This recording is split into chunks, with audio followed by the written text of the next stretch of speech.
Hello friends, welcome to learn with DP. మనము ఈరోజు Java second class ఫండమెంటల్స్లో ఉన్నాము.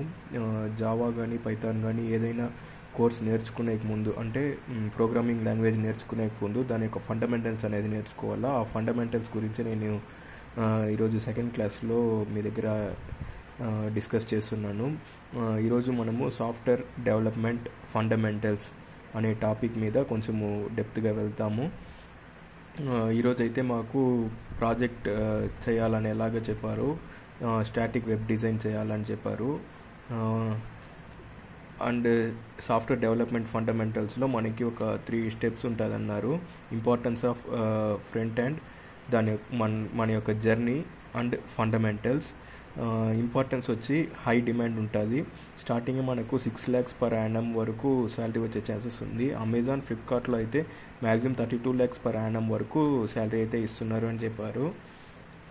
Fundamentals చూసారంటే మనం బేసిక్గా మనకు ఐడియా ఉండాల్సింది ఒక బ్రౌజర్ అంటే ఏమి, సింటాక్స్ అంటే ఏమి, డీబగ్గింగ్ అంటే ఏమని తెలిసి ఉండాలా.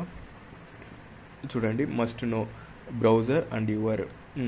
బ్రౌజర్ అంటే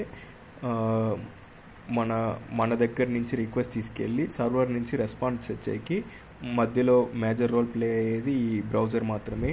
యూఆర్ఎల్ అంటే అడ్రస్ ఆఫ్ ది వెబ్సైట్ అని రాసాను చూడండి. అడ్రస్, ఒక వెబ్సైట్ యొక్క అడ్రస్ చెప్పేదే యూఆర్ఎల్ అంటారు. వాటి యొక్క ఫుల్ ఫామ్ ఏమంటే యూనిఫామ్ రిసోర్స్ లొకేటెడ్. బ్రౌజర్కి ఏదైతే అండర్స్టాండ్ అవుతుందంటే HTML, CSS, జావా స్క్రిప్ట్ ఇట్లాంటి కొన్ని లాంగ్వేజెస్ మాత్రమే బ్రౌజర్కి అర్థమవుతుంది. Browser is used to open any website. అంటే ఏ వెబ్సైట్ ఓపెన్ చేయాలన్నా ఏదో ఒక బ్రౌజర్ ఉండాలా. క్లయింట్ దగ్గర నుంచి రిక్వెస్ట్ పంపిస్తాం, సర్వర్ దగ్గర నుంచి రెస్పాన్స్ వస్తుంది. ఈ మధ్యలో మేజర్ రోల్ ప్లే చేసేదే బ్రౌజర్. నెక్స్ట్ సింటెక్స్.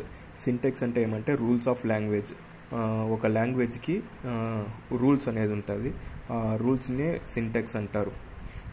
ఈ రూల్స్ ఎంత స్ట్రిక్ట్గా ఉంటుందంటే మిస్సింగ్ జస్ట్ ఏ ఫ్లవర్ బ్రాసిస్ will change lots in output. ఒకే ఒక ఫ్లవర్ బ్రాసిస్ అనేది మనము ఈ HTMLలో కానీ CSSలో ఇట్లాంటి వాటిలో ఒకే ఒక ఫ్లవర్ బ్రాసిస్, అది ఓపెన్ కానీ క్లోజ్ కానీ ఫ్లవర్ బ్రాసిస్ తీసేసామంటే మన యొక్క అవుట్పుట్లో చాలా చేంజెస్ అయితే ఉంటుంది. అందుకనేసి ఈ పాయింట్ అయితే మనం మెన్షన్ చేసుకున్నాం. నెక్స్ట్ బగ్ అంటే bug is nothing but error. మనం ఒక వెబ్సైట్లో బగ్ అనేది చూసామంటే ఎర్రర్ ఫైండింగ్ అనేది మ్యాక్సిమం ఇంపార్టెన్స్ ఉంటుంది. మనం ఎక్కడన్నా జాబ్కి వెళ్ళినా కానీ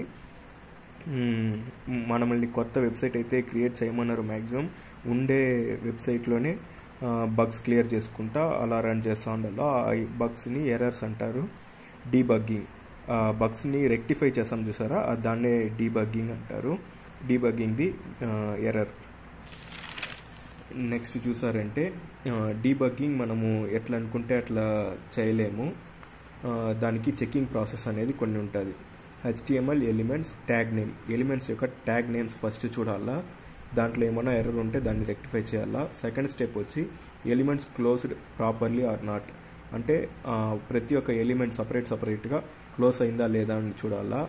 అట్రిబ్యూట్ నేమ్స్ అండ్ వాల్యూస్ అవి చూసుకోవాలి. అట్రిబ్యూట్ నేమ్స్ అండ్ వాల్యూస్ కరెక్ట్గా ఉందా చూసుకోవాలా. ప్రాపర్టీ నేమ్స్ అండ్ వాల్యూస్ అనేది కరెక్ట్గా ఉందా చూసుకోవాలా. ఇది మనం ప్రాజెక్ట్ చేసేటప్పుడు అట్రిబ్యూట్ అంటే ఏమి, ప్రాపర్టీ నేమ్ అంటే ఏమి అనేది మనకు ఒక ఐడియా వస్తుంది. Next tweaking the code. Tweaking the code అంటే ఏం లేదు, understanding the code and making changes or adding new features to the code.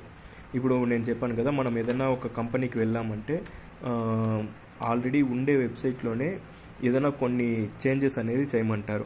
ఆ చేంజెస్ చేయడం కానీ, దాంట్లో ఏదైనా బగ్ వచ్చింటే దాన్ని క్లియర్ చేయడం కానీ, దాన్ని అండర్స్టాండింగ్ చేసుకొని దాంట్లో చేంజెస్ చేయడం అండ్ ఒక కొత్త ఫీచర్ అనేది, కొత్త అప్డేట్ అనేది యాడ్ చేయడం, దాన్నే ట్వీకింగ్ ది కోడ్ అంటారు. నెక్స్ట్ వెబ్సైట్, ఎట్లాంటి వెబ్సైట్స్ అనేది క్రియేట్ చేయొచ్చు. ఎగ్జాంపుల్ వచ్చి మనం ఒక పోర్ట్ఫోలియో లాగా క్రియేట్ చేసుకోవచ్చు. మన యొక్క డేటాస్ అన్నీ పెట్టుకొని ఒక పోర్ట్ఫోలియో క్రియేట్ చేసుకోవచ్చు.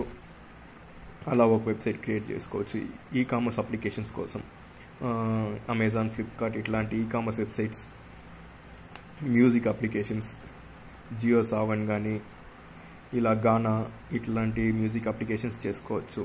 రెస్టారెంట్ అప్లికేషన్స్, ఇట్లా ఏదైనా రెస్టారెంట్స్ ఉన్నదనుకోండి, దానికి ఒక అప్లికేషన్స్ కావాలంటే అప్లికేషన్స్ క్రియేట్ చేసుకోవచ్చు. టూరిస్ట్ ప్లేసెస్కి విజిట్ అయ్యేదానికి ఒక వెబ్సైట్ క్రియేట్ చేసుకోవచ్చు. స్ట్రీమింగ్ వెబ్సైట్స్, స్ట్రీమింగ్ అంటే నెట్ఫ్లిక్స్, అమెజాన్ ప్రైమ్ ఇట్లాంటి స్ట్రీమింగ్ వెబ్సైట్స్ క్రియేట్ చేసుకోవచ్చు. ఒక వెబ్సైట్ క్రియేట్ చేసుకునే ముందు పర్పస్ ఏమనేది మనం ముందు తెలుసుకోవాలి.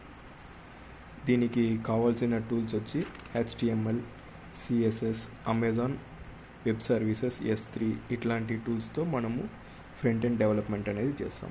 Thank you for watching. Learn with D.